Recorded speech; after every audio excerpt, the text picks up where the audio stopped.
Hey, what's up guys? Taylor here. So there's no good way to film in your car when the sun is just completely beating through your windshield and overheating your camera every 5 seconds. I always use my cell phone before to record videos and everything, but I wanted to make this more professional and use an actual camera with a microphone and everything. But the sun here in Southern California is just beating up this camera and making it overheat. And it's a good camera that's not prone to overheating, but damn. But anyways guys, today's video, let's go and hop right into it. I'm going to give you guys my top 10 questions that you should be asking any military recruiter. I'm a Marine recruiter. Obviously, this applies to the Marine Corps. Most importantly, and if you're talking to another branch, talk to the Marine Corps as always and just weigh your options. But anyways, you can ask this to any military recruiter out there because we're all similar in some way, shape, or form. And these questions are pretty much universal that you can ask anyone and, get similar answers based off that branch. So anyways, let's hop right into it right now. Starting off with number one, the first question you should be asking your recruiter is, hey, how does this whole process work? And what I mean is you can ask that from the time you go in and sit down before you even commit to wanting to be a Marine or whatever other branch you're with. But from this point forward, I'm just going to be talking about the Marine Corps specifically. But once you decide to be a Marine, and this is something that you want to do, how does this process work? Have your recruiter walk you through the process of, doing paperwork, preparing yourself to go down to MEPS, which is a military entrance processing station.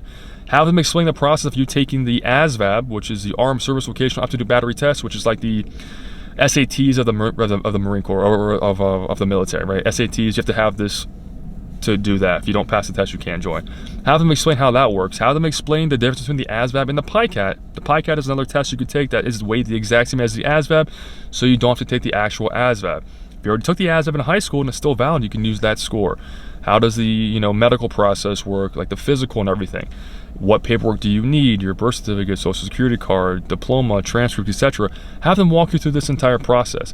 How does MEPS work once you get there? You're gonna be there for at least 2 days. Day one, you do you do your ASVAB or your PICAT testing. Day two, you do your physical. There's certain circumstances where you can do everything on one day. Again, have them explain how that process works so that you as an individual are more informed, right? Because the more informed we are, the easier everything is. If you're just like, hey man, tomorrow you're gonna show up here, wear this, I'm not telling you anything else. You're going to the unknown. You're gonna be nervous, you're gonna act differently. But if I'm like, hey, you're gonna go here, you're gonna do this, do that, and then this happens, and you go back, blah, blah, blah, you're like, oh, okay, I have an idea, I'm preparing myself, I got this, no big deal. After MEPS, right, once you enlist, what goes on from there? Okay, I'm a poolee now, which in the Marine Corps is someone from the time they enlist before they go to boot camp. In that period right there, you're a poolee. As a poolee, what do I do? What am I doing? What are my duties, etc. So have them explain that whole process. So again, at the end of the day, you are more informed going forward. So number one, how does this whole process work? Number two, ask them what the difference between active duty and the reserve program is. Because a lot of people, when they think of the military, the first thing they think of is active duty. I'm going to join for 4 years, do my time and get out. I'm a Marine 24/7, that's all I do, etc. Not knowing, I can't tell you how often this happens, not knowing that the reserve program is even a thing. Not knowing you can be a part-time Marine. Did you know, for the guys watching, you can be a part-time Marine working 1 week in a month, 2 weeks in the summer, that's it. And the rest of the month, you could go to school full-time, have a separate career, separate job, whatever. You could be a part-time Marine, going to the same training, same schooling, same everything. You just don't work as much. Most people don't know that. They're like, that's a thing? I want to do that instead of being a full-time active duty Marine. So again, have them explain the difference and weigh the different options, Have them go more in depth. With active duty, the lifestyle is like this. The reserves, the lifestyle is like that. Pick whichever one works best for you. Do you want more flexibility? Do you want less, less flexibility, but you're working more full-time, etc. So again, the more you understand about those two programs, the better educated you are and the better decision you can make at the end of the day. Because a lot of people walk in saying, I'm in college right now, I'm in school, I want to continue going to school, which is fantastic, by the way, but I still want to be a Marine. How do I balance the best of these worlds? Reserve program, for instance, is a great way to maximize both of those. But again, number two, ask about the difference between the reserve program and active duty. Number three, how long do I have to enlist for? Ask them about the different contract lengths in the military. So for the Marines, right, for instance, on active duty, our typical basic contract is 4 years. Most jobs, probably like 99% of them, are 4-year contracts. There's a few jobs where it's a 5-year contract, but you will know about that ahead of time. It's not going to be a surprise. You'll be well informed on those options. So 4 or 5 years. But what a lot of people don't realize is that that is your active time. You also have your inactive time, which basically, to sum this up, is any contract in the military in general. It's an 8-year contract. Typically it's a 4 years active, 4 years inactive, unless you have that 5-year contract, and then it's 5 years active, 3 years inactive for active duty, meaning after your 4 or 5 years, depending on your job, of active duty time, you get out, you get your DD-214, and then you're basically free to go do anything else you want, and you serve out the remaining of your inactive time in the reserves, which if the military needs you, they'll call you back, but to be honest, that really never happens, so don't worry about that. On the reserve program, right, typically here we do 6 years in the reserves, so 6 years reserves, and then the last 2 years in the inactive reserve. So what that means is, again, total of 8 years total. 6 years you're working that 1 week in a month, 2 weeks in the summer, and then the last 2 years of that you're doing whatever it is you're normally doing, etc. Only getting recalled if the military needs you, which again they don't.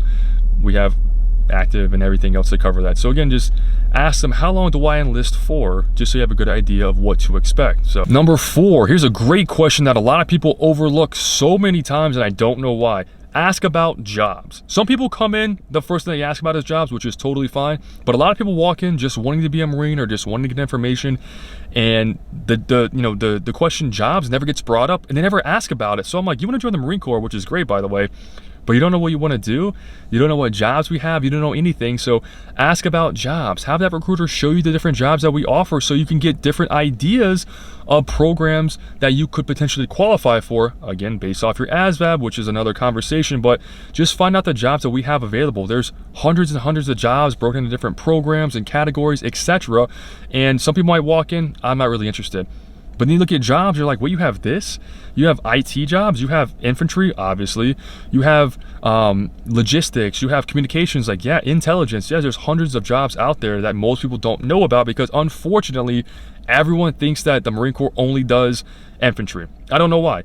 Maybe you play too much Call of Duty, too much Battlefield, you watch too many war movies, but the Marine Corps is so much more than infantry. Now, if you do want to do infantry and that's what you're interested in, by all means, that is a program that we have. We always will. By all means, go do it. But if you're like most who don't want anything to do with infantry, which is totally fine, there are hundreds of other programs out there that have nothing to do with infantry or combat you can explore. So again, make sure you ask about jobs. Number 5, ask a recruiter, what is boot camp like? So in 2022, it's a lot different than when I joined, meaning you could go on YouTube, on Instagram, on TikTok, on the internet in general, and you can literally get a day-by-day breakdown of what Marine Corps boot camp is like day by day. Day 1 is this, training day 52 is that, etc. Week by week, it's not a secret anymore. Whereas when I joined back in 2008, YouTube was brand new, Instagram, social media wasn't even a thing, except for MySpace, and yeah.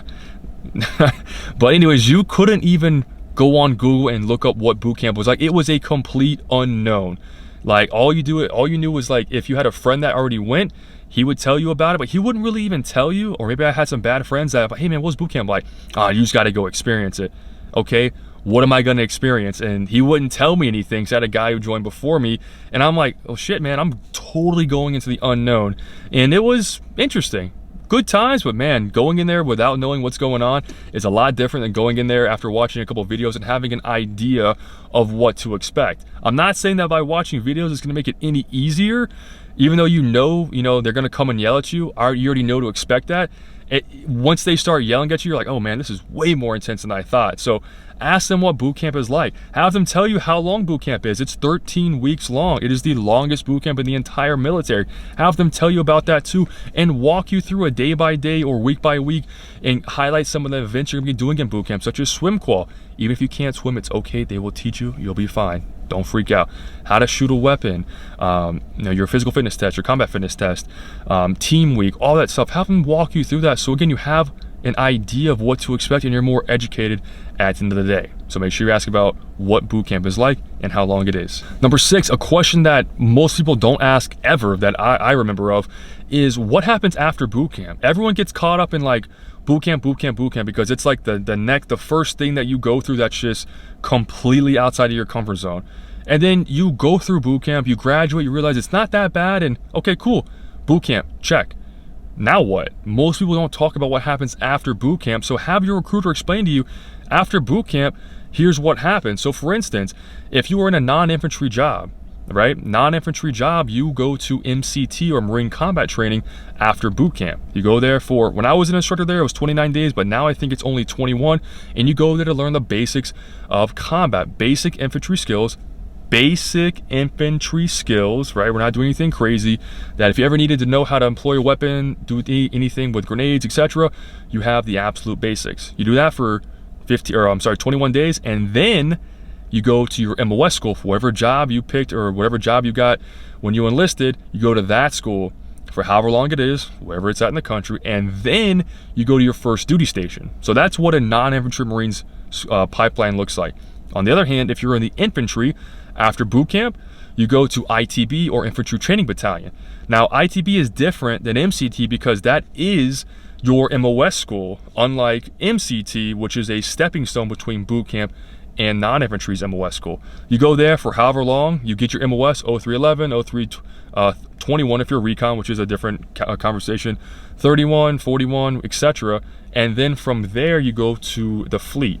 So there's no MCT, there's no in-between for the infantry guys. But again, have them explain that to you, just so you have more, just so you have an idea of what to expect. So number 6, what happens after boot camp? Number 7, a huge important one that you guys need to pay attention to is, how do I train for and prepare for boot camp, both mentally and physically?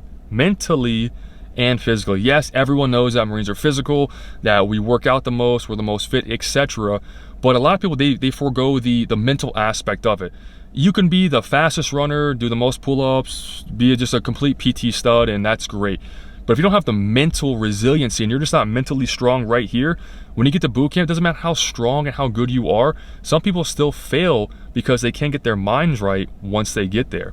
So having your recruiter, give you tips on how to prepare for boot camp physically, but also mentally, is going to pay off so much with you going forward. Because if you can get through boot camp and all the mental stress that comes from there, then there's not much more other things that you can't get through in your life, because you're sitting at home, you're in your comfort zone right now, and the day you get to boot camp, it is just complete chaos. So if you can get through that, you can get through anything. So ask them, how do I prepare both physically and mentally for boot camp? Number 8, ask your recruiter about duty stations and places you can get stationed. Hey man, where can I be stationed at in the Marine Corps? Have them tell you that you have West Coast, East Coast, overseas. So for example, some duty stations we have on the West Coast, we have Camp Pendleton, California, 29 Palms, California, Marine Corps Air Station Miramar, just to name a few. Overseas, we have Hawaii and Japan. And on the East Coast, we have Camp Lejeune, North Carolina.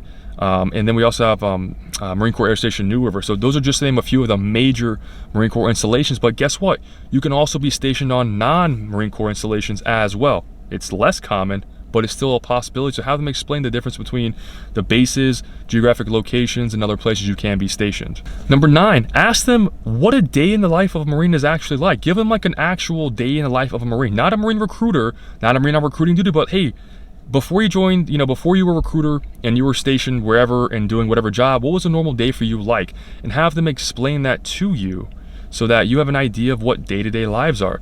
We do PT in the morning, you go to lunch/workout in the afternoon, you do your job, we go on field ops, you can deploy, you can go to the gym, you can go to school, whatever. Like, just give them like a day in the life of a Marine so you have more of an idea, because right now you don't know. All you know is what you see on TV or read in a book or watch on YouTube or whatever. But ask a Marine and get their actual experience so that you're more equipped and you're more educated for once you get to the fleet. You're like, oh yeah, I know I can do this, this, and that.